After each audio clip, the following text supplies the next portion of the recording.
and welcome. You are watching Business Today. I'm Neetu Chandra Sharma.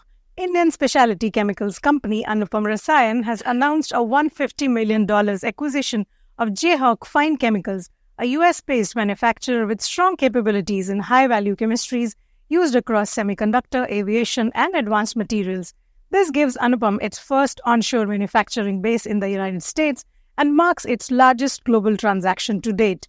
To understand the strategic and financial implications of this deal, I'm joined by today Mr. Gopal Agarwal, CEO of Anupam Rasayan India Limited. Gopal, many thanks for joining us. It's a pleasure to have you on the show. Many congrats on the deal. And let me begin by asking you that this is Anupam Rasayan's largest overseas deal. So what made Jayhawk the right strategic entry point for your first US manufacturing site? Ritu, thank you. Pleasure is all mine to be on your channel. Let me begin with saying that this is a hugely transformative step as far as Anupam is concerned. I mean, Anupam has always emphasized or always vision to be a global supply chain partner to our customers.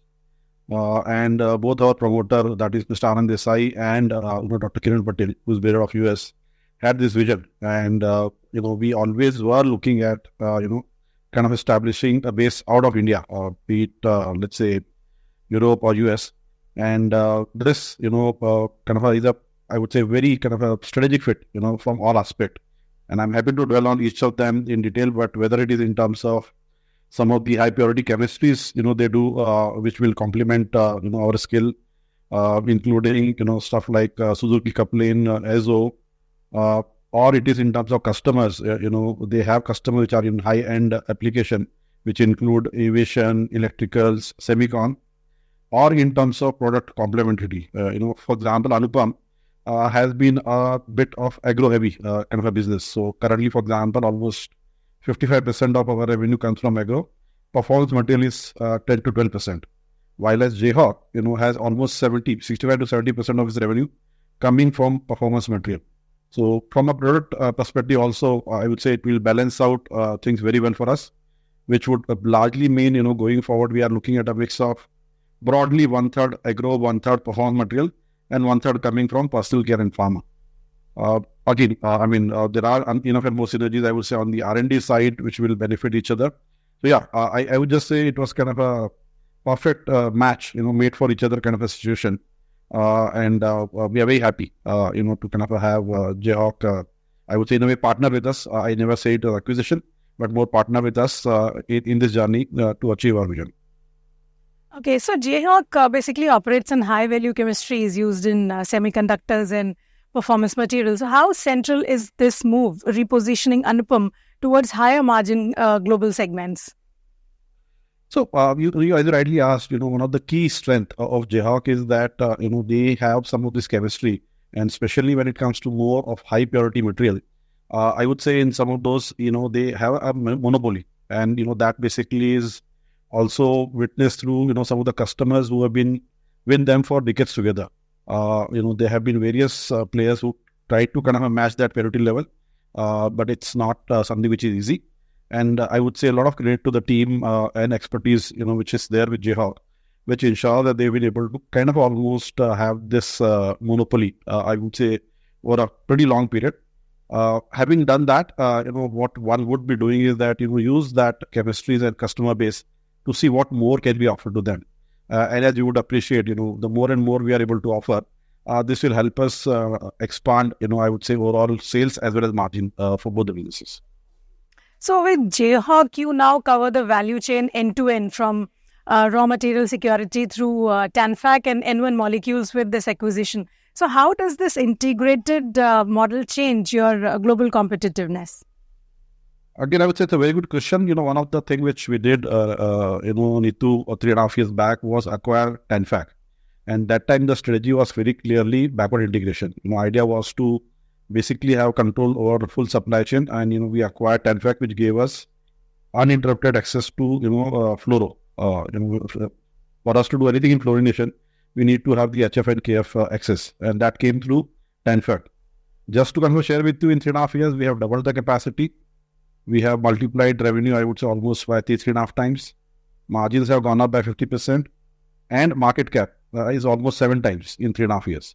So, it kind of very clearly says how, let's say two strategy guys coming together can be a value creator for both of us. Similarly, I would say Jayhawk is a step towards forward integration. So you have Tenfac, which is backward integration, Anupam, which would do the intermediary and let's say high-end intermediates or advanced intermediate as we call it. And then, we will have Jayhawk, which will be, kind of a more like a N-1, closer to the customers. So if I were to touch upon the financials regarding this transaction, it has been stuck at roughly 9x EBITDA. So what fundamentals justified this valuation, and by when do you expect it to be EPS accretive? So, bit of a background. I mean, this asset is something which was pretty sought after, Neetu. I mean, when we began the process, we were told, or we understand that there were some 19 bidders, and then they zeroed down to 6, and then finally to 2, and then finally us. So, from that perspective, it is pretty strategic. Again, as I said, given the high-end chemistry and niche application, in terms of end product. As far as we are concerned, of course, as I said, for us, given the complementary kind of, what you call, whether it is customer, chemistry and, segment which I spoke about, it was, I would say, pretty good fit. Two is that, see, in a CDMO play, even in US, to have someone who's generating close to 19-20% EBITDA margin, and, mind you, this is at a X revenue, and I'm sure, once we are able to kind of complement it with, what you call, more products and all that, it is only going to increase forward. So, if you ask me personally, I think it's such a kind of a fair pricing, which one has done. As far as the EPS part is concerned, given that we are structuring the funding of it, in terms of some which will come from internal accruals from Anupam, and maybe if at all we will go for a minor debt, we already are sitting with enough cash, to fund that 40 million, through internal accrual. And balance we are looking to basically source from a very large global fund. It's a 100 million plus fund who has offered to give, the balance amount, which is 110 million, through Class B shares, which would mean that we will consolidate 100% of Anupam, and hence it will be decently EPS accretive to our shareholders. So with this kind of integration of portfolios, what kind of cross-selling opportunities are you seeing going forward? I said, it kind of opens up the door for us in the segment. As I said, some of the segment which they are present in are semicon, aviation, and electricals. And you will appreciate all these three segments are very high growing segment. I mean, our rough estimate tells us each of this segment, is going at anywhere between 20 to 30%, give or take. What currently Jayhawk is offering is maybe a set of products, which were largely based on their capability and their strength.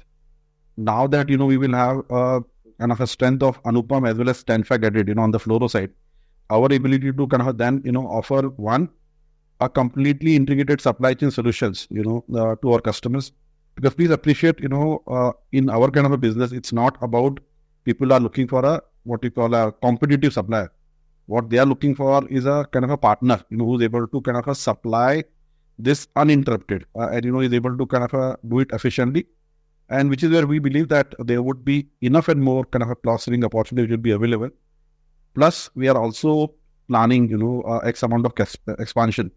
The facility which we have bought has close to 3 million square meters of land.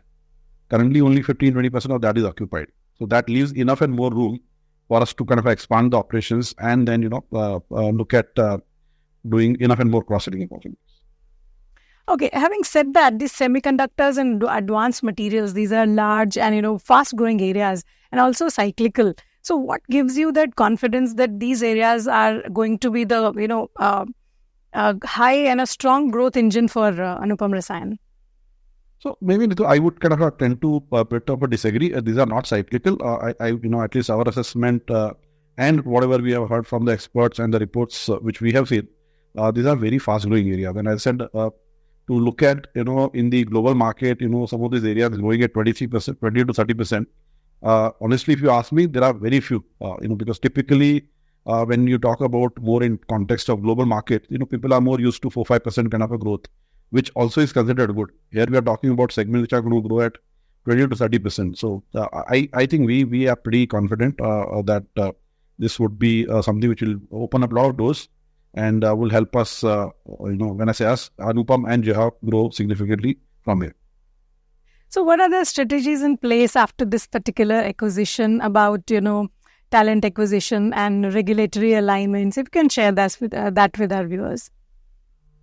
So Ritu, I would say again, as far as that piece is concerned, I would say, it's we are blessed.